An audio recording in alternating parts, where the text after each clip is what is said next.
రాజులకు రాజు ప్రభులో ప్రభు అయిన యేసుక్రీస్తు నామమున మీకు శుభములు. ఈరోజు దేవుడు మనకు అనుగ్రహించిన వాక్య ధ్యానము ప్రవక్త అయిన యెషయా వ్రాసిన గ్రంథము 32వ అధ్యాయము 17వ వచనము. నీతి సమాధానము కలుగజేయును, నీతి వలన నిత్యమును నిమ్మలము నిబ్బరము కలుగును. అప్పుడు నా జనుల విశ్రమ స్థలమందును ఆశ్రయ స్థానములయందును సుఖకరమైన నివాసములయందును నివసించెదరు. ప్రియులారా, ఈ వాక్య ధ్యానాన్ని మనం పరిశీలించినట్లయితే నీతి అనేది మనకు సమాధానము కలుగజేస్తుందంట. నీతి వలన నిత్యము నిమ్మలము నిబ్బరము కలుగుతాయంట. మరి ఎంత గొప్పదో కదా. నీతిగా ఉండటం అనేది చాలా ప్రాముఖ్యము. ఎందుకంటే మన రాజు అయినటువంటి యేసయ్య కూడా నీతిపరుడై ఉన్నాడంట, న్యాయవంతుడై ఉన్నాడంట. మనము ఆయన నీతిని అనుసరించి నడుచుకోవలసిన వారమై ఉన్నాము. ఆయన రక్తం ద్వారా మనల్ని నీతిమంతుడిగా చేశాడు కదా. మరి అలాగ నీతిమంతునిగా చేసిన తర్వాత మరలా మనము ఆ యొక్క అవినీతిలోనికి పాలిభాగస్థులము అవ్వకూడదన్నమాట. ఆయన ద్వారా ఒక్కసారి మనం నీతిమంతులుగా అయిన తర్వాత ఆ నీతిని కాపాడుకుంటూనే ఉండాలి. లేని ఎడల మనము తీవ్రమైన ఇబ్బందుల పాలవుతాము. మనలో సమాధానము కలగకపోవటానికి కారణము నీతేనంట. ఎక్కడ నీవు నీతిని తప్పి ప్రవర్తించుచున్నావో సరిచూసుకోవలసిన అవసరం ఉంది. ఒకవేళ నీవు అన్ని విషయములలో కూడా నీతిని అనుసరించి ప్రవర్తించువాడవా, నీకు ఎల్లప్పుడూ సమాధానమే కలుగుతుంది. అలాగే జీవితంలో నెమ్మది లేకుండా ఉందా, ఎల్లప్పుడూ భయము కలుగుతూనే ఉందా అంటే నీ యొక్క నీతిలో ఎక్కడో లోపం ఉందన్నమాట. ఆ నీతిని నీవు సరిచేసుకుంటే, ఆ లోపాన్ని నీవు సరిచేసుకుని ఆ నీతి మార్గాన్ని తిరిగి నీవు అవలంబిస్తే నీకు ఎల్లప్పుడూ నిత్యము కూడా నిమ్మలము అనగా నెమ్మది కలిగిన జీవితము జీవించగలుగుతావు, నిబ్బరము కలిగి జీవించగలుగుతావు. ఎలాంటి భయము లేకుండా ధైర్యముగా నీ యొక్క జీవితాన్ని నీవు కొనసాగించగలుగుతావు. మరి నీతి ఎంత బలమైనదో కదా. అందుకే నీతిమంతులు ఎలాగుంటారని చెప్పింది వాక్యము. సింహము వలె ధైర్యముగా ఉంటారంట. దేనికి భయపడకుండా, ఏ పరిస్థితికి భయపడకుండా, ఏ ఆపదకు భయపడకుండా ధైర్యంగా నీవు ఈ లోకంలో జీవించాలి అంటే నీవు నీతిని అనుసరించి నడుచుకుని వాడవుగా ఉండాలి.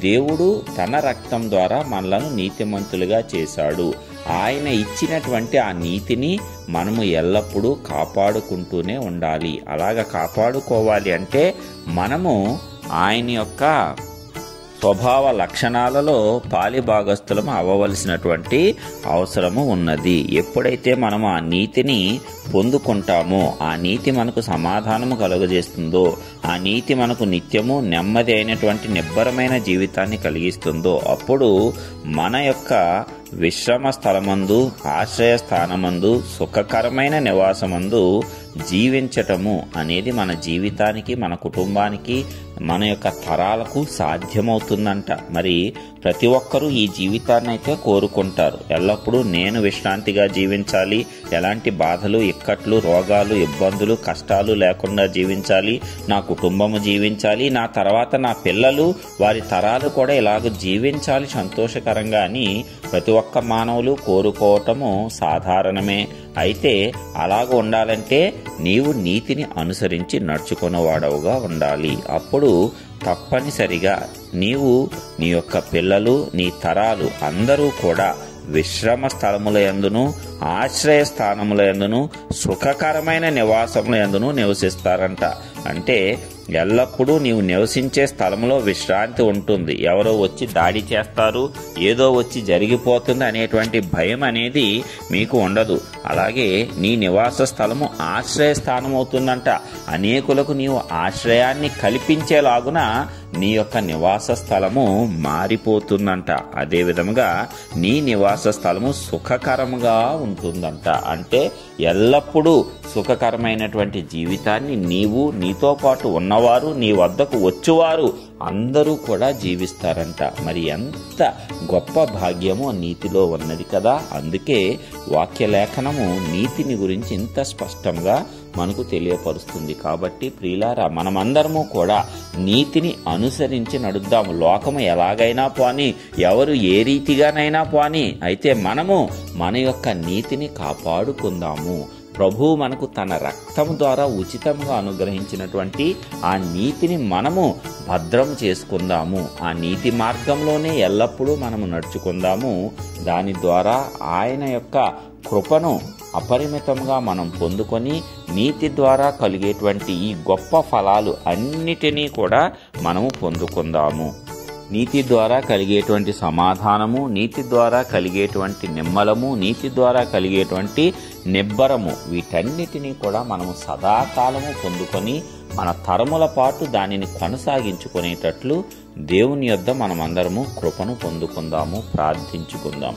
కృపా సత్య సంపూర్ణుడా, నీతికర్త, ఘనుడవైనటువంటి మా ప్రియ పరలోకపు తండ్రి, నీ ఘనమైన నామానికి స్తోత్రాలు చెల్లించుకొంచున్నాం. ఇదిగో ఎప్పటి వలె ప్రతిరోజు మాతో నీవు మాట్లాడుచున్నావు. ఈ ఉదయకాలంలో మరొకసారి నీ వాక్యం ద్వారా మమ్మల్ని దర్శించిన విధానమును బట్టి నీకే స్తోత్రాలయ్యా. అవును తండ్రి, నీవు నీతిమంతులవు, న్యాయవంతులవు అయ్యా. నీ రక్తం ద్వారా మమ్మల్ని అందరినీ కూడా నీతిమంతులుగానే చేసి ఉన్నావు తండ్రి. మరి ఆ నీతిని మేము కొనసాగింపవలసిన వారమై ఉన్నాము. మరి మేము నీతి వస్త్రములే ధరించుకొని ఉన్నాము గాని మురికి వస్త్రాలు మేము ధరించుకోలేదయ్యా. కాబట్టి నీవు ఇచ్చినటువంటి ఆ యొక్క నీతిని మేము వస్త్రముగా ధరించుకొని మరక అంటుకోకుండా మా జీవితాలను కొనసాగించటానికి కృప చూపించండి నాయనా. నీతి ద్వారా కలిగే ప్రతి ఫలమును మేము సంపూర్ణంగా అనుభవించి మేము మా తరాలు కూడా వాటిని శాశ్వతంగా పొందుకునేటట్లు ఈ వాక్యం వింటున్న ప్రతి ఒక్క బిడ్డను మీరు అద్భుతమైనటువంటి కృపతో నింపి ఆ నీతిని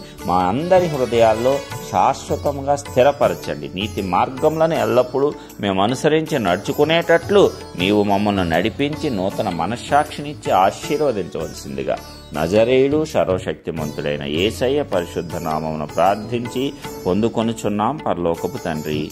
ఆమేన్.